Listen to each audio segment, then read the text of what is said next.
Because the other way. Libas. Hello, good evening, and welcome to another episode of the Wednesday Week. A little bit older than you. I'm not touching this topic. I'm not touching it. Yeah. Mediocre, mid-table, rabble. So I just want to be able to talk as much If you crap. play a night game, he has to turn the bloodlines on. No one would have believed that he would keep his job for as long as he had. But The Wednesday Week.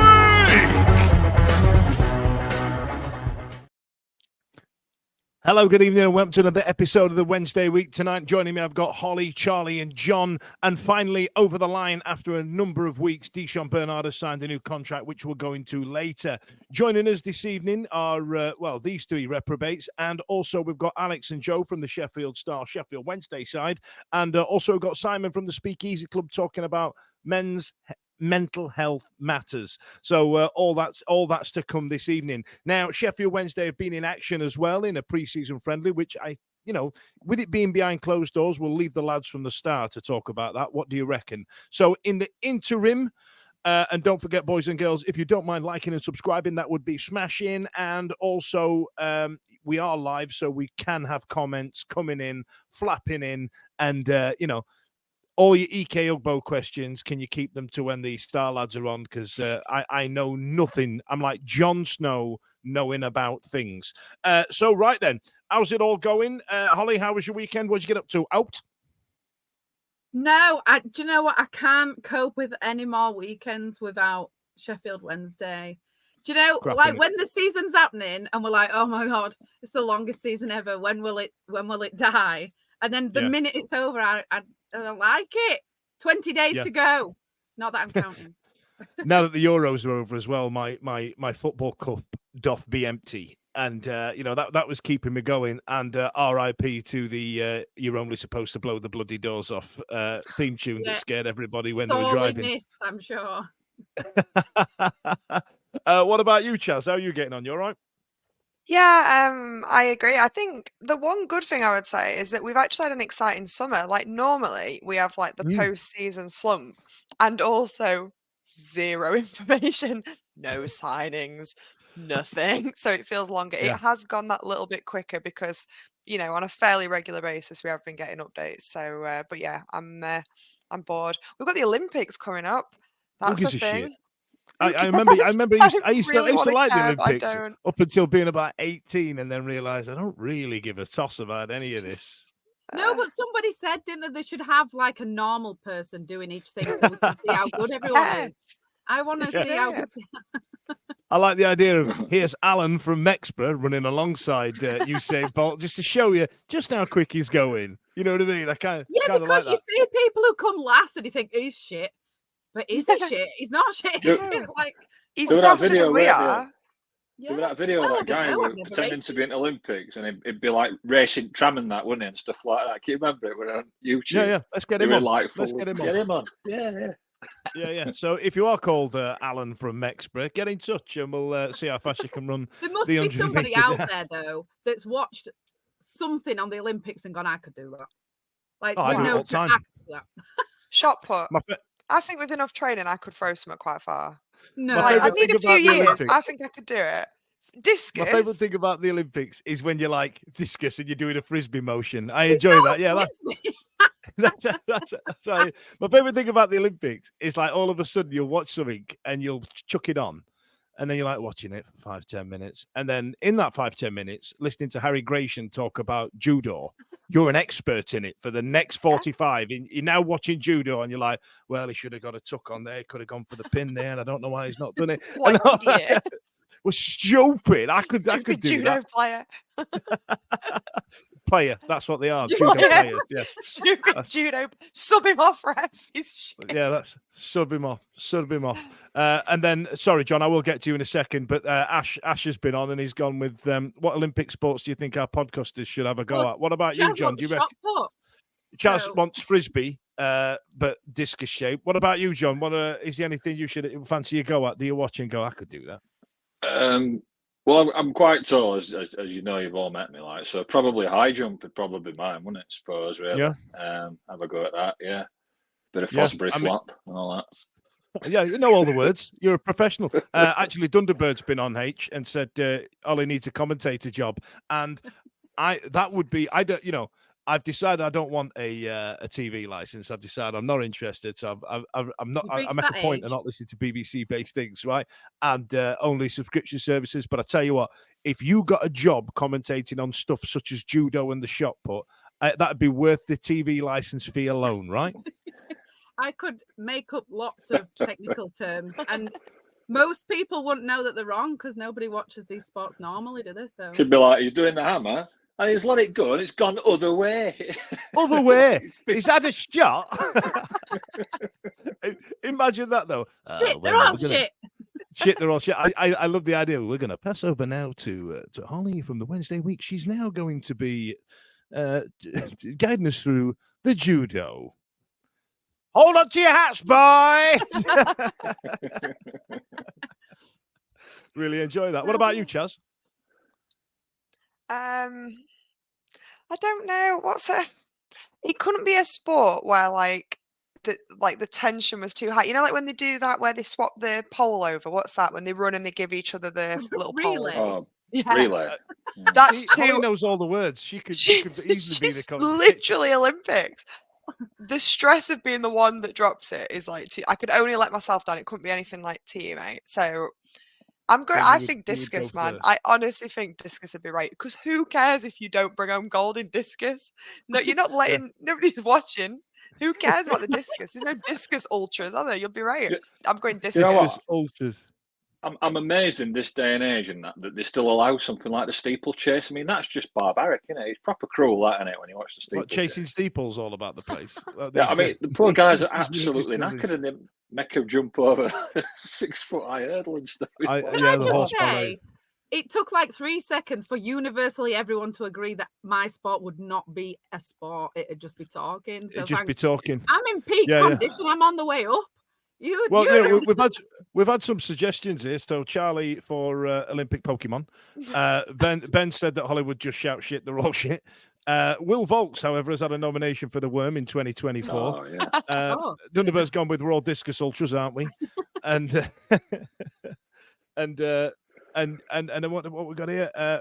For a minute, I thought you were advocating Olympic jousting there. Bring back the jousting. Is what I say. Yes. And Electric Giblets has gone with me and the lads I work with at the Bookies used to do this with curling during the Winter Olympics, just to sit there and go, I can do the curling, I can sweep. Yeah. Anyway, welcome to the Sheffield Wednesday podcast. That was 8.5 minutes of utter nonsense. And coming up later on, coming up in about 5-10 minutes, we've got Alex and Joe from the Sheffield Star coming in, and then Simon will be joining after that. So big news over the line after weeks of protracted talks. Holly, Dijon Bernard has finally signed a contract, staying with us for 2/3 years, depending on which media outlet you read, whether it's SWFC_media and his clumsily enlarged pictures, which is my absolute favorite thing on the internet right now.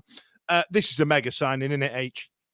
It really is. I feel like, I said a bit ago about Beadle and everyone went, oh, it'd be good to sign him, but no one really thought we were going to sign him. This is like, and I feel, again, like maybe this is just me, but when you ask your parents for something, but you don't, like, it's like you've gone a bit too far and you're like, oh, I'd really like that. And then you're not really going to get it. I feel like everyone thought it was going to be that. And then they said yes. And then we actually got it. Like, can I have a sleepover at this boy's house where everybody from my school year is going to be? And then you're expecting, because Beadle's over the line, well, you had a sleepover last week with your mates, so you know what I mean? You're going to get talked down like you should have enjoyed that one more. Exactly. You know what I mean? And that's what's happening. I feel like what about Ben, when he started his picture a day thing, didn't really think it was going to happen. I bet there were a point on like 50 days where he thought, this ain't gonna, like, I'm gonna be here for years.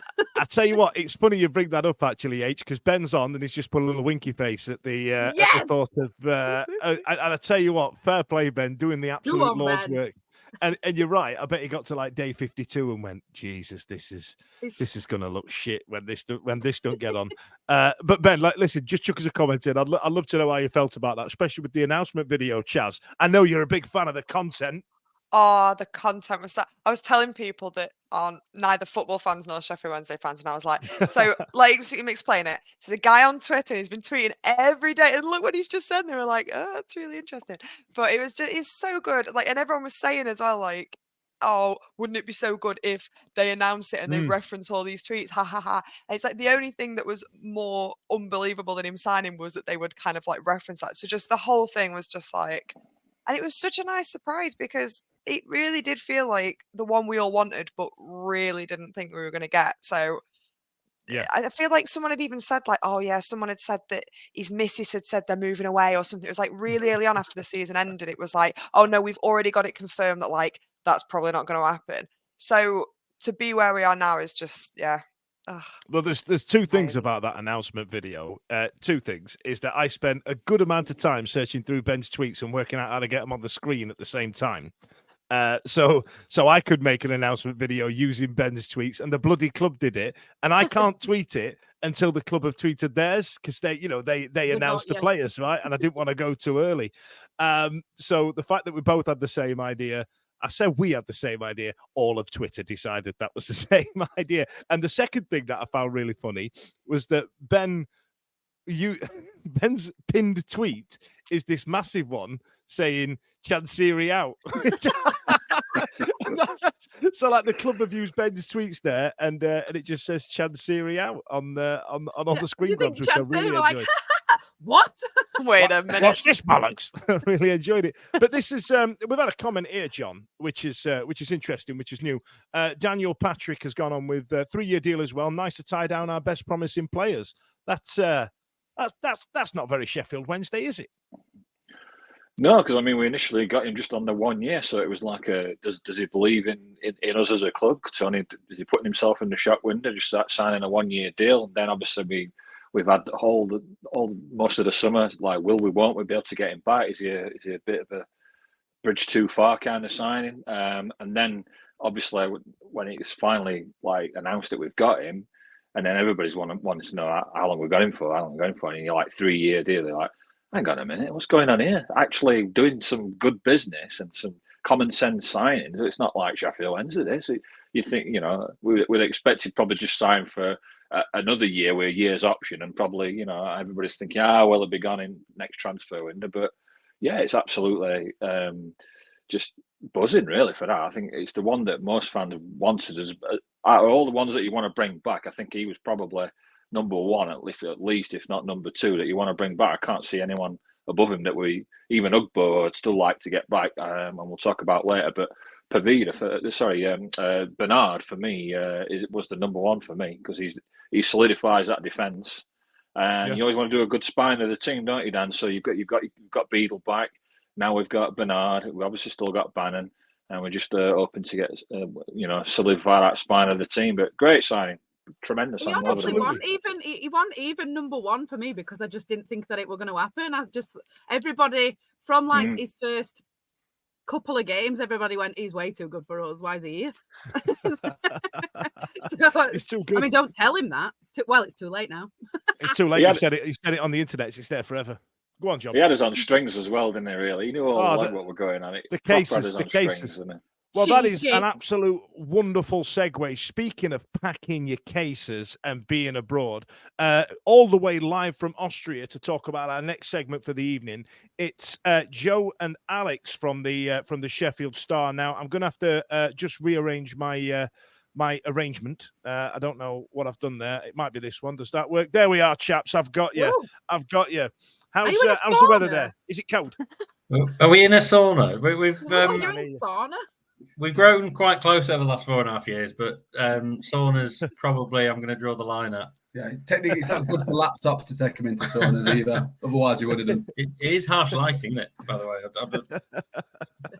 the Well, to be fair, as we've just put you on, chaps, Ben of Twitter fame right now this week has gone with Magnet and Steel. So if you needed a nickname, that's it there.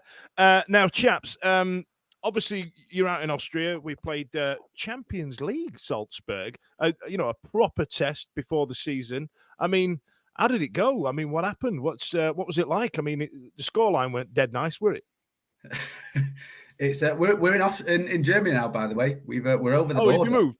Yeah, we're in Germany now. But yeah, the game was in Austria. It was I think the best way to put it was interesting, wasn't it? It was a very much a. When I say a box ticking exercise, I don't mean that in a bad way in terms of they wanted to do certain things based on the opposition they were playing, and Salzburg were picked for sort of a very specific reason. And speaking to Danny today, he was very, very pleased with the exercise. Do you feel like we learned something then? Do you feel like it was something that was definitely worth it? Because there's more value in a game like this rather than playing Chesterfield or something. No disrespect to them, but it's a better test for the lads, right? Yeah, and I think the work picked up on something that Danny said today. They've chosen the opponents based on different parts of what they want to work on. So you mentioned that the run out against Brighton being very good in possession, and they worked on certain things in terms of how they were set up to defend. Salzburg being, you look at the stats, they're one of the most effective pressing teams in Europe.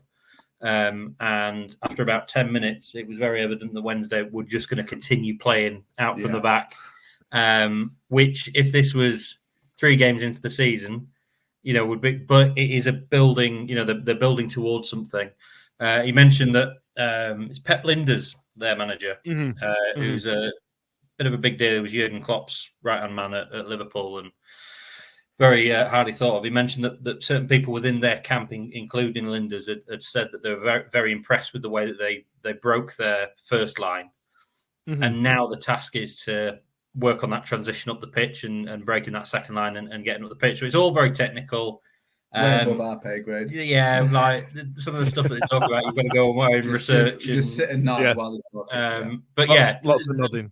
They've certainly got, I think, a lot out of it, despite what the scoreline says. It felt like watching a bit of a training exercise, which was a bit mad in this stadium that hosted Inter Milan last year and all the rest of it. But I think they got, they got plenty out of it. A training exercise with lots of Red Bull. Yeah. Lots of Red Bull. I've been on those Red Bull do's and been away, and tell you what, there's only so many times you get creative with what spirit you can mix Red Bull before you about 6 cans in, and you're like, I can't drink any more, lads. There were no spirits. It was just the Red Bull. Right. Well, I noticed you having a beer there, and now you've got to Germany. What did you plump for? It's one of my favourites. This one it's literally from the place that we're currently staying in. It's very nice, actually.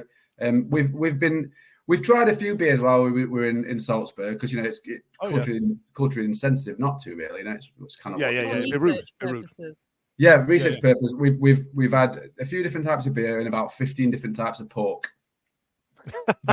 make your own gags. Sounds like a good holiday.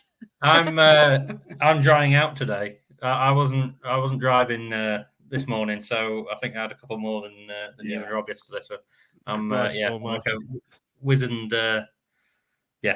old man. And you, earlier you mentioned that when we were on the phone earlier on, you mentioned that you're in a twin room and all this beer and sausage. I bet it smells like a packet of dry roasted peanuts in that little room, doesn't it? Not yet. The relationship is being tested. Put it that way. Listen, let's get back to football then. So, Salzburg, a big old fixture, and obviously the Red Bull connections probably doing a lot of the work there. So, what we're going to expect from Werder Bremen coming up then? What do you reckon?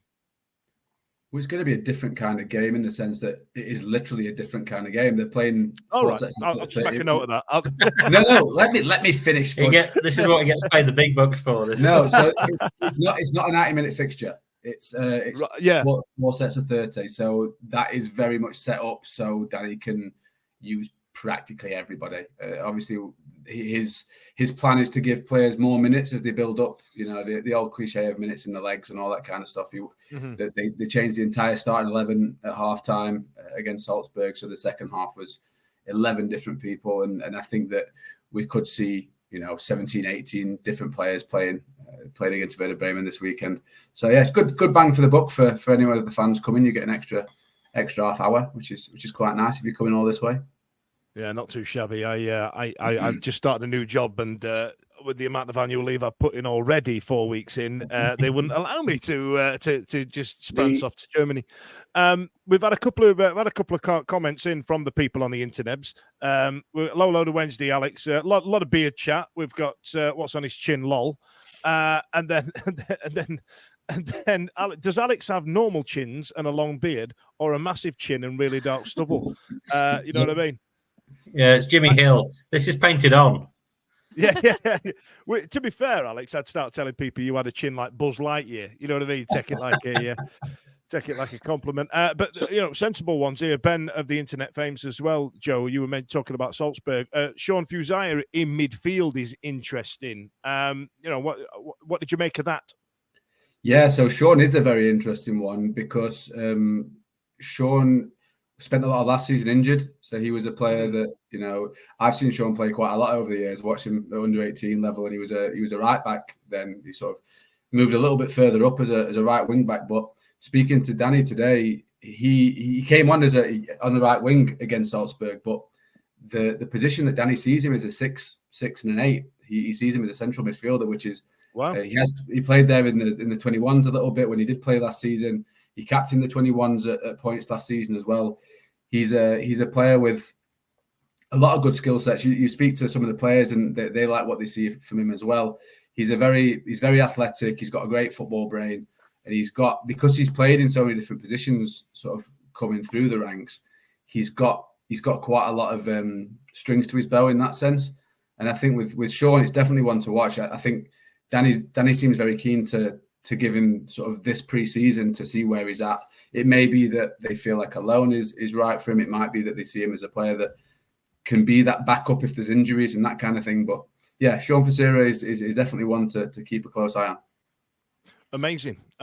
Now, Alex, just as Joe has announced his departure from the Star this close season at some point, there's a lot of chat, obviously, about all the work that you're going to have to do, and it's about the organisation of Sheffield Wednesday as well. We're not used to this, right? And like Joe, how long have you been with the Star now? It's about 4 years now. Yeah, 4 years.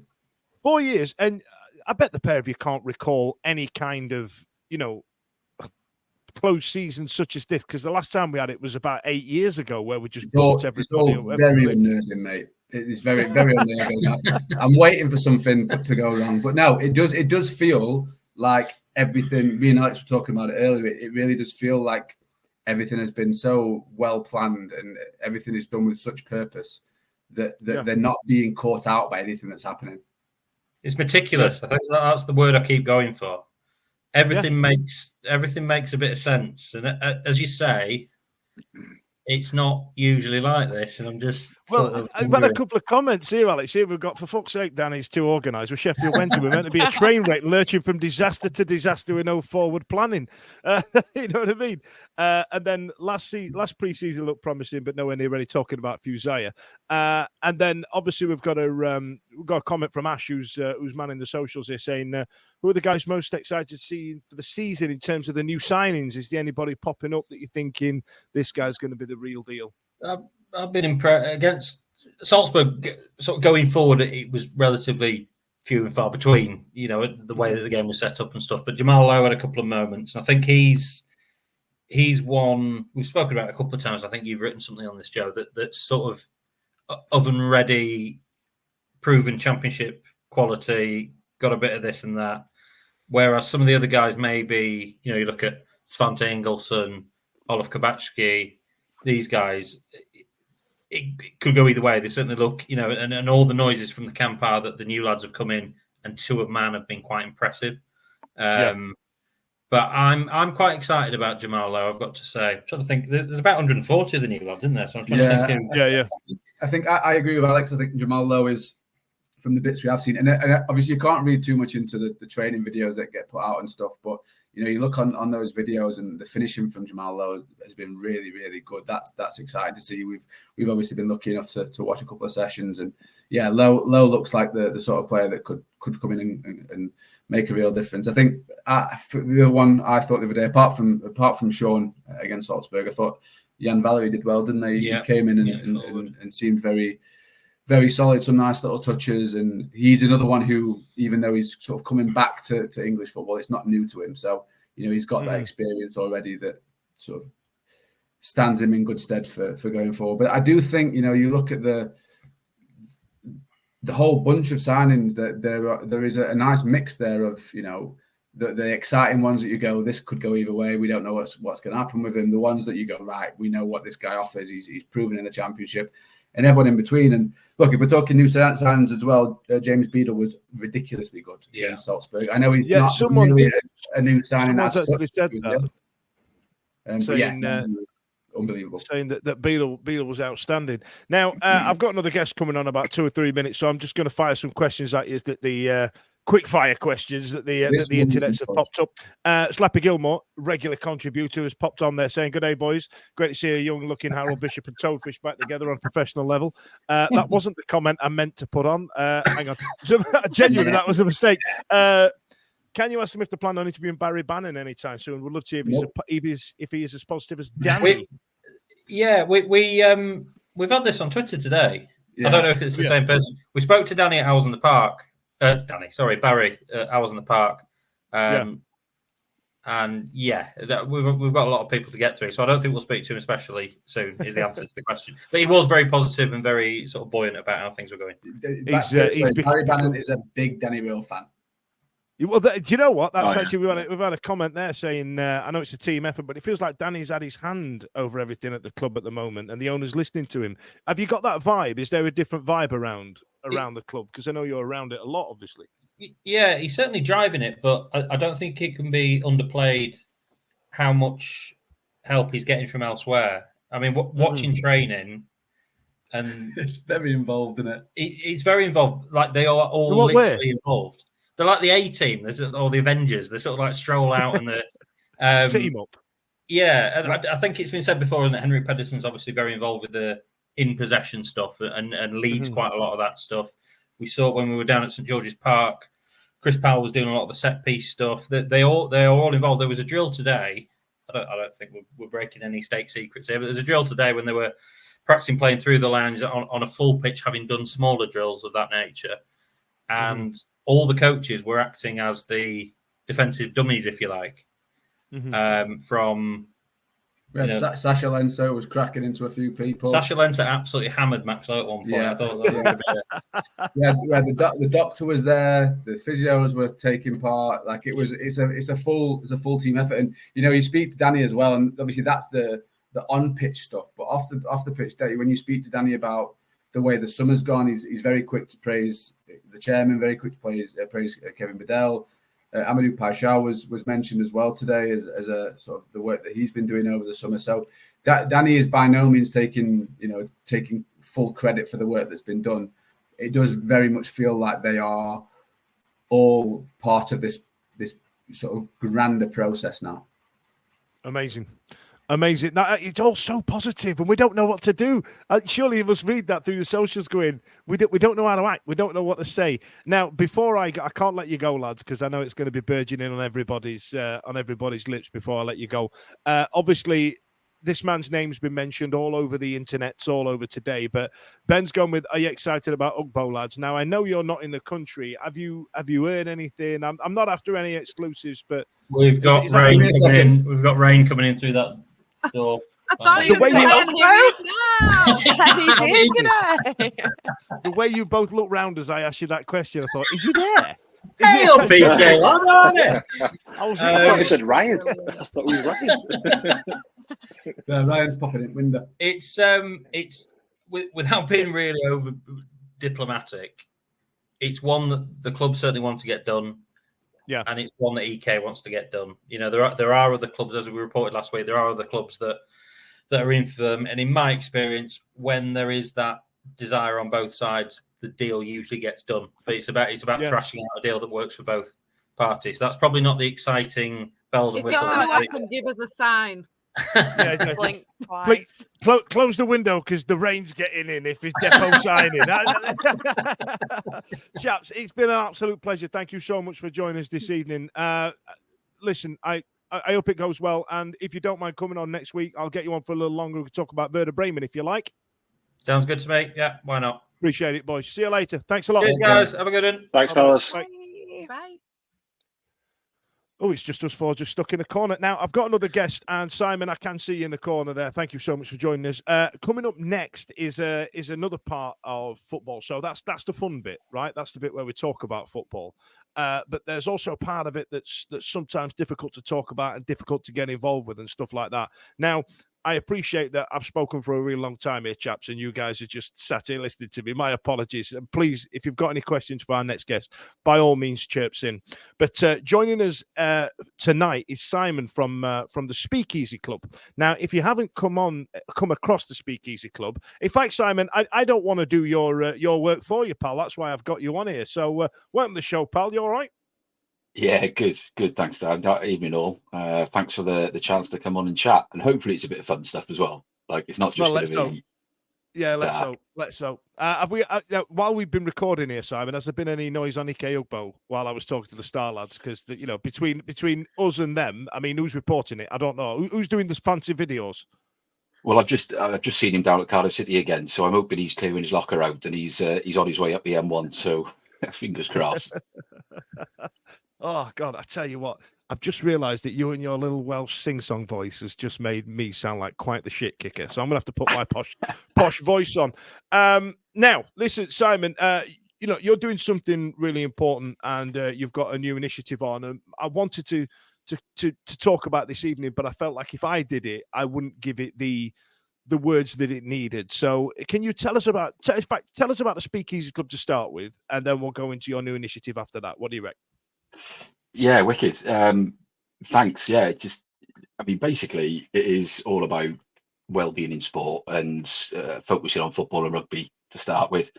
As I'm sure people who are listening now can tell, I'm not from Sheffield, born and bred Cardiff, but being a Wednesdayite for 30 plus years makes complete sense, doesn't it? So, those 93 cup finals, I've got a lot to answer for when I was 8 years old and felt sorry for them.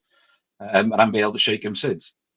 So sport's always been my life, whether I'm working or playing or volunteering, coaching, whatever it is. And for me, I think it's something that's really special. I think it's a really simple phrase to use, but we all have these connections with people within our sports clubs or the sports we play, teams, whatever it might be. And Speakeasy is all about, just really coming together, having the difficult conversations, but just kind of being there with like-minded people. I think the like-minded people bit is kind of really important. We do a number of things, and the mission really is to get free wellbeing and mental health resources into every single community sports club in the world.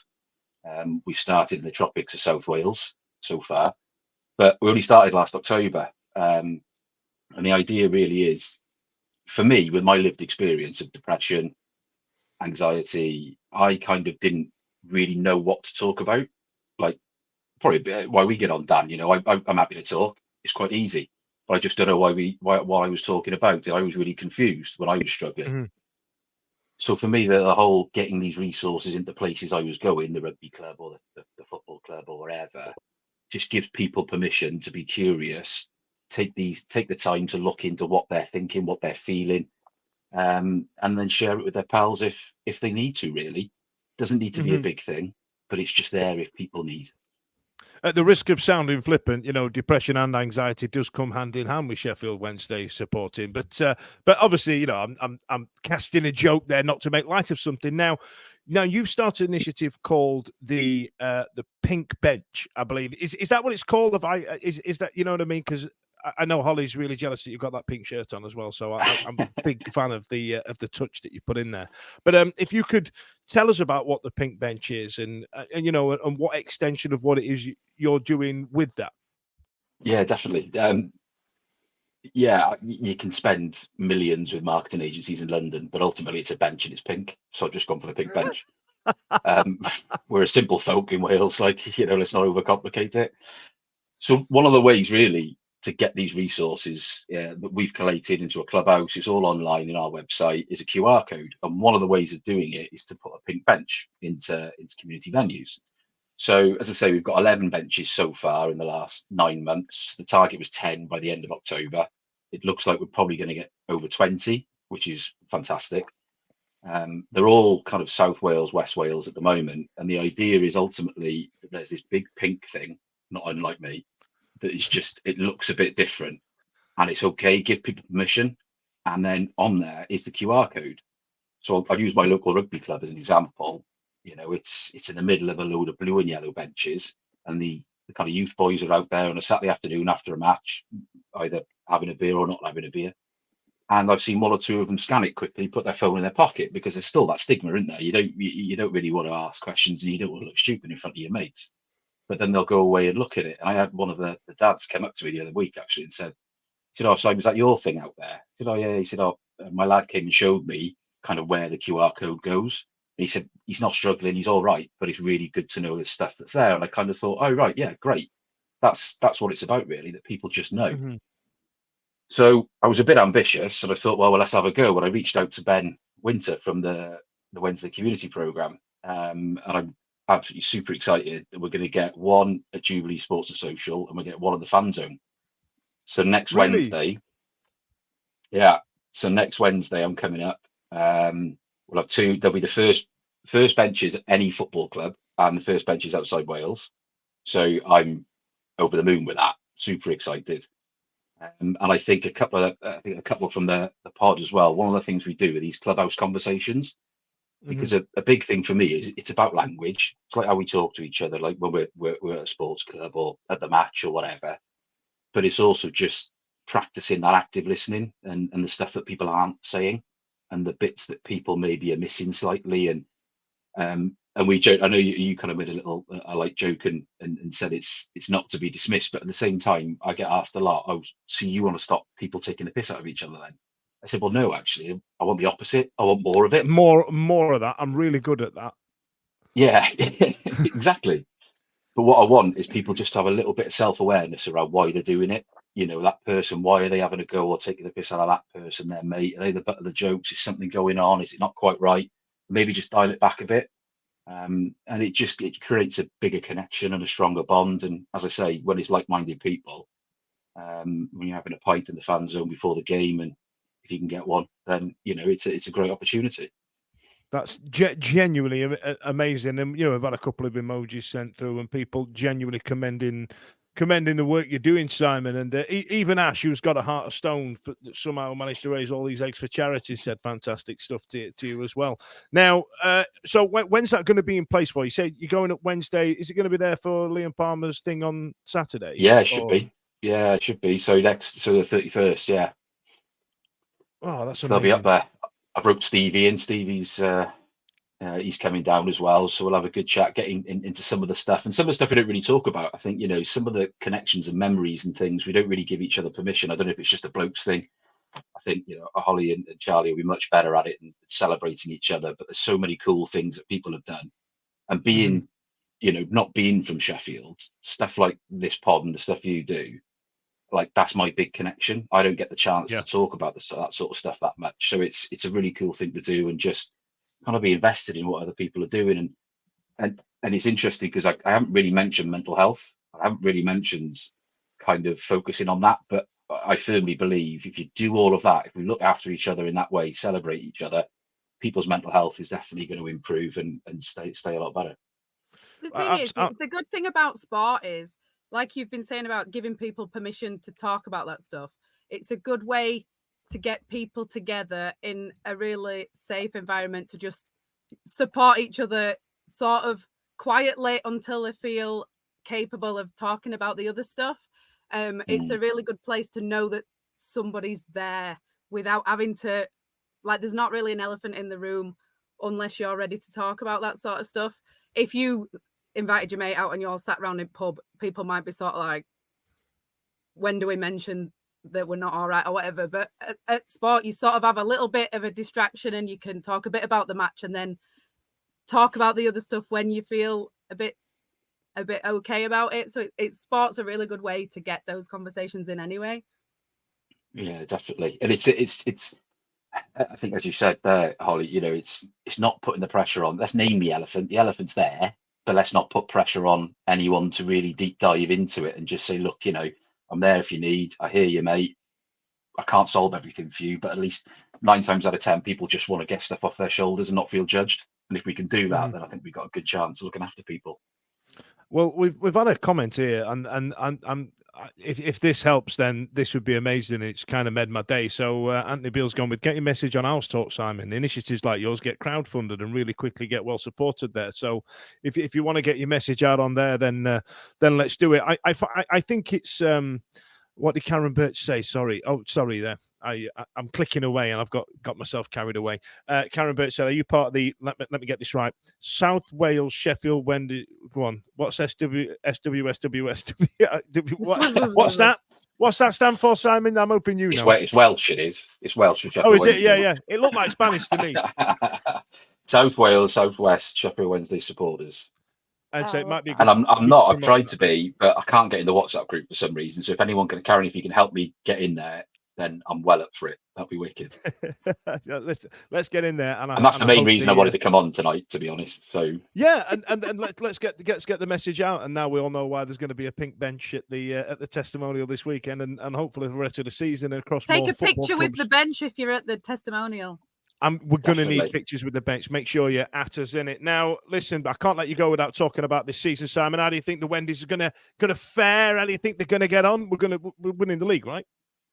100%, and there's no point thinking any other way.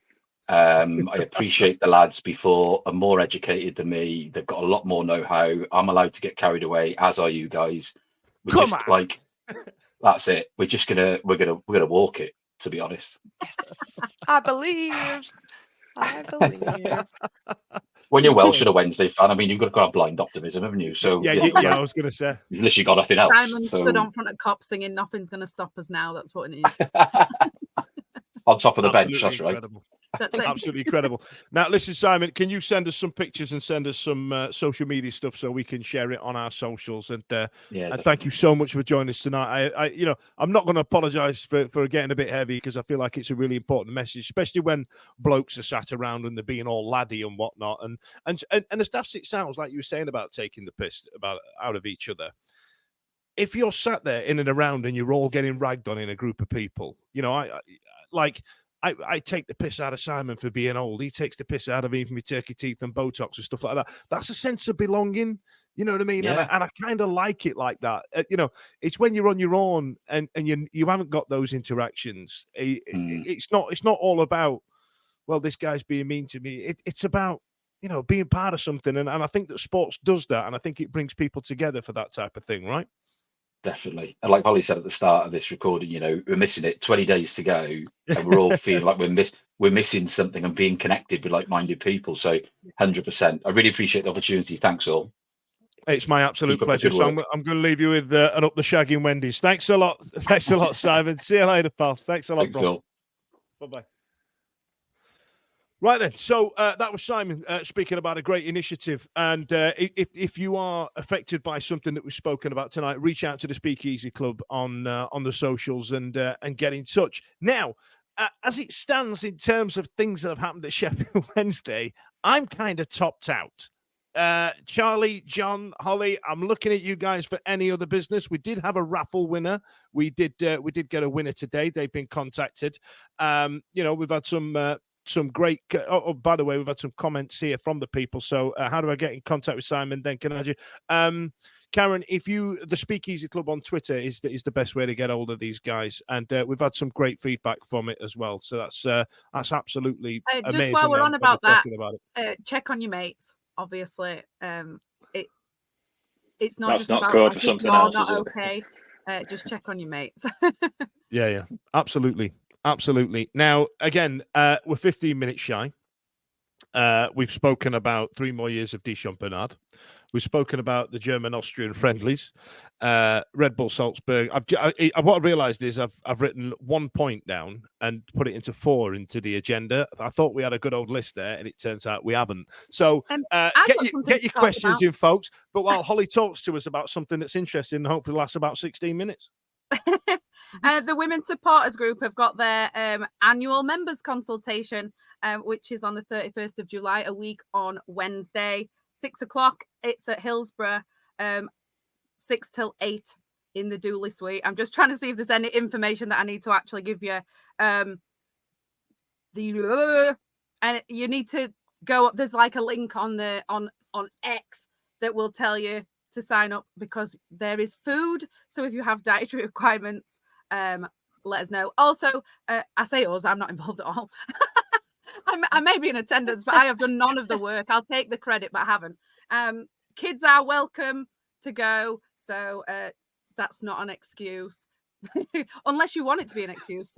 Some of us gals do that a lot. Sorry, but yeah, 31st of July, Dooley Suite, 6 o'clock. If you want to get involved and go to the members consultation. Members consultation. So what does that entail, H? Is it I could have really easily made a misogynistic joke about mud wrestling or something, and I did really well not to. Didn't even say it, so well, I did actually, really well. The first thing on the agenda for it.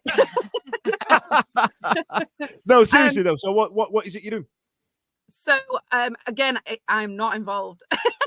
I'm just the vibes gal in the chat, but there's talk of a special guest. Hopefully it's Ugbo. That'd be a good reveal, wouldn't it? If it's EK Ugbo. There's talk of a special guest. I think there's a bit of a recap on all the fantastic stuff that they've done over the years. So the Away Day Network, which we talked about last time I was on, which is really good. The Bradley Lowry Foundation, they raised a humongous sum of money for that. And there's some other charities that they've raised money for. And then there's a couple of other bits and bobs that they've got in the pipeline. So it's a recap on that stuff and then where they want to be. That's amazing. That's amazing. Top work, H, and a little bit of prep before the show as well, which is new to this program.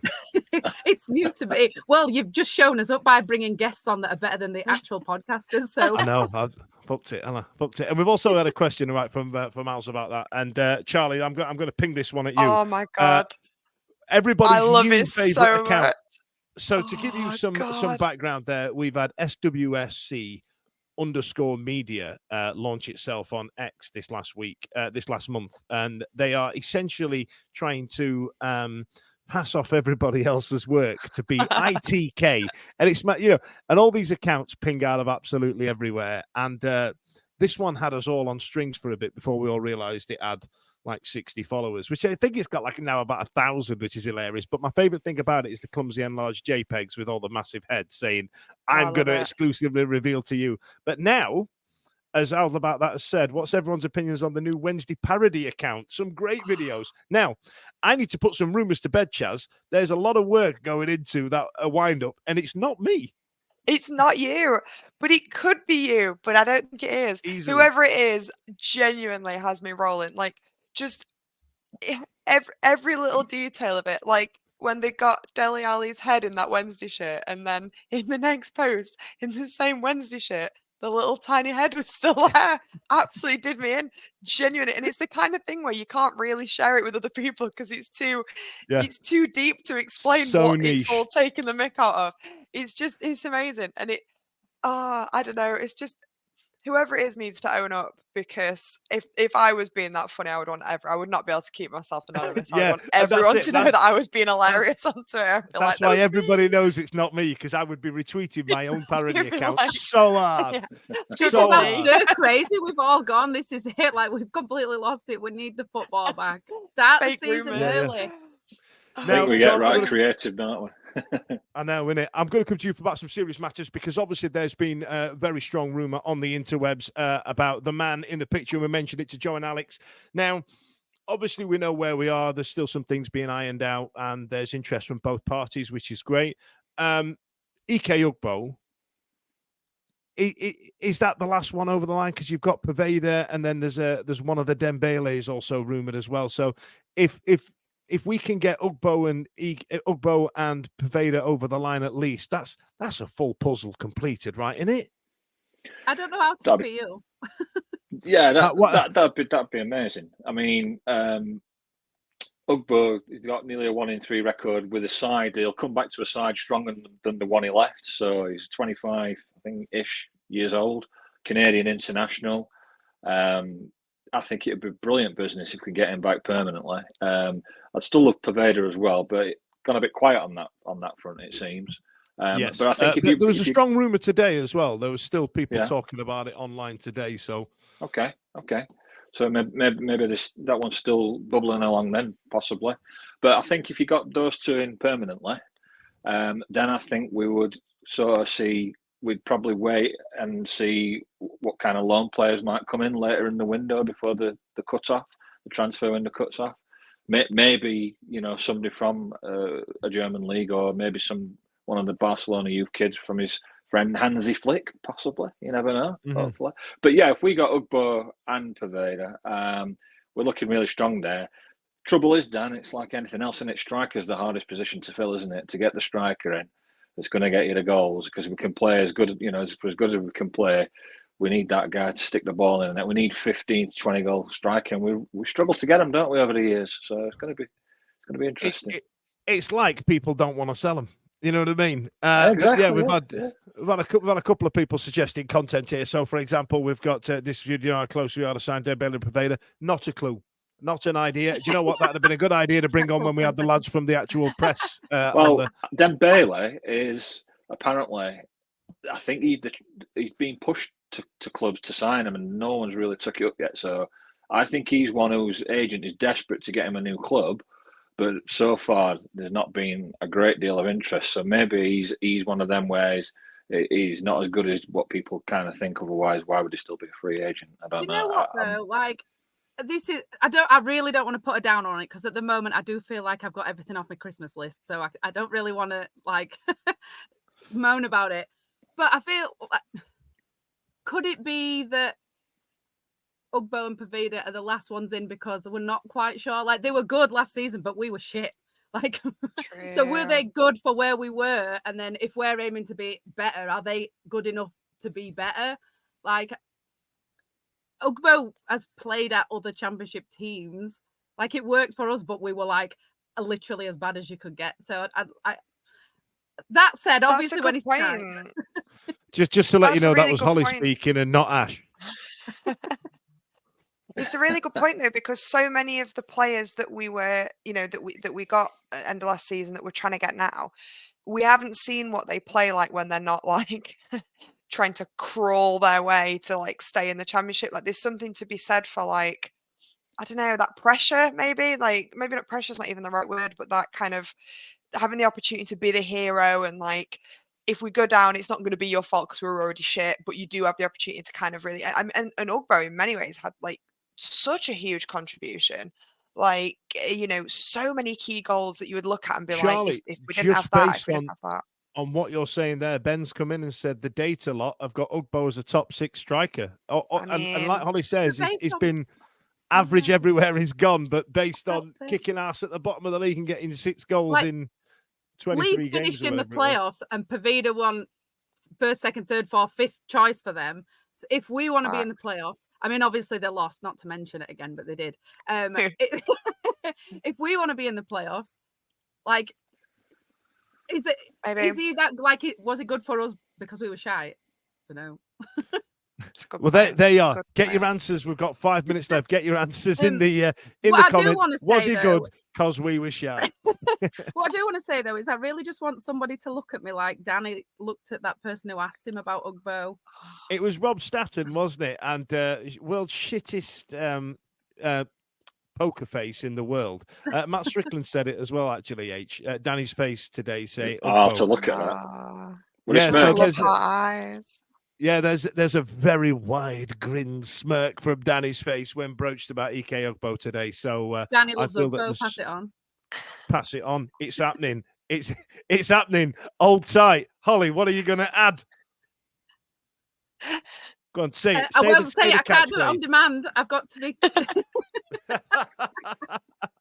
my new favourite thing. Can't do it under pressure. Yeah, Mr. J says that not felt so excited for the start for a very long time. This is the best the best build up to a season that we've had in 10 years or more. I don't know. Like, I can't. Do we say though that it's good because we're signing players and we've not had that for ages, or it's genuinely good because we think that the players that we're signing, I mean, we know some of them anyway, but do we think like we've massively improved in the off season already, or do you think it's kind of a bit temper your expectations a bit, but great that we're doing a lot of business. No, if you can't temper your expectations before the season starts. Every single person who supports every single team thinks their team is finishing first. Nobody should be expecting anything shit. Obviously, when we shit the bed on day one against Plymouth, then fine. No. But look how well we were playing. Be on board. Look how well we were playing. Like our form at the end of last season under Danny, and that's like without so many of the signings that we've made now as well. Like we're already on paper better off than we were. Plus, without the added kind of kick in the teeth of how shit we were to kind of start when he came in, like we've strengthened the squad in like so many ways on the pitch, off the pitch. Like I'm not saying we can't balls it all up, because if anyone can, we can. But it'd be daft not to be really optimistic about it. And I do think that optimism is going to carry it forward. Like the players are all saying about how good the vibes are. Like it's obvious Danny's like having a ball. Like there's just a good vibe. And I think like if we've all then got a good vibe, everybody's having a good vibe, and then it's get the good football, and it's all going to be very happy. Deal with that. This club only knows backs against the wall. We can't do it. Well, how many games in before stop playing out front back's going to get shouted? That's going to piss everybody off immediately. 10 minutes in. Like, so we're going to still have things to moan about, aren't we? Oh, we've only scored 5 goals, not 6. Boo! Boo on that. Didn't we all say that we were giving Chisco 10 games and then we'd turn on him, and he ended up having about 13? So, you know, he's got 10 games. And if Ash was here now, Ash should be going, yeah, and rightly so. What if he's shit? We've had a couple of rumours talking about this Stansfield chap that we seem to have been linked with. I've not seen it mentioned anywhere else apart from SWFC Media. So if we get any of that, then we'll see where we go from there, because I've been around the world and I can't find my baby. And then that's if you're a certain age, that's a hell of a gag. But we had a good comment here from Anthony Beale saying, with all these signings, Chansiri is like that uncle that no one likes that buys a massive round of drinks at the family get together, and you'll have to kind of say thank you. But then Harvey's gone with it's good because Chansiri's not been getting involved and letting the manager do what he wants to do and sign who he wants to. There's an element of that, but you know, as the lads from the Star alluded earlier on, that there is a Pike's House back involved in much more of an advisory role, and they didn't have anything negative to say about that. But there's part of me that's kind of like, I'm glad there's football people making these decisions, John. Right? Like, you know what I mean? Is it better the devil you know? Well, it was going back to Simon who was on earlier when you mentioned about you're expecting some. It's all going too well, and you're expecting something bad to happen. You know, like was it about a week ago when there was the Sheffield Wednesday club statement, and we're all held as breath, didn't we? Thinking, oh crap, what's happening now? Points deduction, transfer embargo, and footballing wise, we were relieved it wasn't anything to do with that. It turned out to be that idiot who racially abused the Coventry City player, wasn't it? So good. I'm glad he's banned. Absolutely. He should never step foot in Hillsborough again. Yeah, but it's just like we're all kind of like on tenterhooks a little bit, aren't we? It's like it's just going too well. It's like come on, something's gonna give. But hopefully, obviously, I'm wrong on that. But just positive right now, and it comes back. His expectations are going to go up another notch, aren't they? And it's just nice to have an off season where we're not just scraping bottom at barrel, leaving signings till very end, and then just going on blind hope rather than actual any kind of expectation. Just turning up and screaming as loud as we can, knowing full well we're going to get hammered. Part of me just thinks this is like there's going to be like an asteroid's going to hit the Earth or something. This is what wiped out the dinosaurs in it. Wednesday made 10 signings. Ooh, that's what did them. Yeah, the Sheffield Wednesday Velociraptor 5-a-side team. Rawr. Playing up front. That's what happened. Yeah, they used to play down pitch. I've seen it. Rawr. Right. So, in answer to your questions, ladies and gents, yes, we're definitely signing Ugbo, Dembele, Stansfield, and Pavetta. The rumour mill. Then we'll get a couple. And we're all ready to go, aren't we? Absolutely. It's all happening. So listen, that's an hour. We've done really well. Thanks a lot to everybody joining in. And to corner off that's how the world ended. Matt Strickland's gone with not Matt Strickland. How about that one with we used to signing dinosaurs? But in reference to Matt Strickland, the Fantasy EFL now is open. Get your Wednesday players in. We'll be doing a league. I think Steve is going to pick that up. He's our betting guy. He's going to be doing it. And on all the social media platforms. On all the social media platforms. And Slappy Gilmore's gone, funny you should mention Better the Devil You Know, because we've got Kylie and Danny Minogue tribute on the pod tonight. Alex and Joe, that's absolutely brilliant. It's Better the Devil You Know. And when anybody mentions that, no one thinks of Danny Minogue. They always think of Steps. Stop doing it wrong. Listen, thanks a lot for joining us tonight. And if you are listening to the end credits, don't forget to listen to Simon listening to the socials. It sounds like me talking about fantasy leagues. See you later. Every week, live from 8 p.m. It's the Wednesday week, bringing you football analysis. He came in. I think he scored a goal. Bringing you banter. Yeah. Bringing you responsible life hacks. Met you wonderful souls at 10 a.m. for some shots. The Wednesday week. 1, 2, 3, 4 live. I normally just turn up and phone it in. I'm a little bit older than you. Like that zero's gone. That goose egg's gone. Also featuring player interviews. It's Mr. Lee Bullen, ladies and gentlemen. Mr. John Harps, ladies and gentlemen. It's Captain Fantastic once again. It's Mr. Glenn Lubens. Oh, it's Mr. David Stockdale joining us this evening. It's Mr. Lloyd Owusu, ladies and gentlemen. He's joining us live on the show. Ladies and gentlemen, it's Mr. Carlton Palmer. How's it going, CP? You all right? Available on all social medias. Obviously, this goes out on YouTube and as well as all the other social media out there, podcasts, etc. The Wednesday Week 24-25 season. Join us next season. Put on your podcast.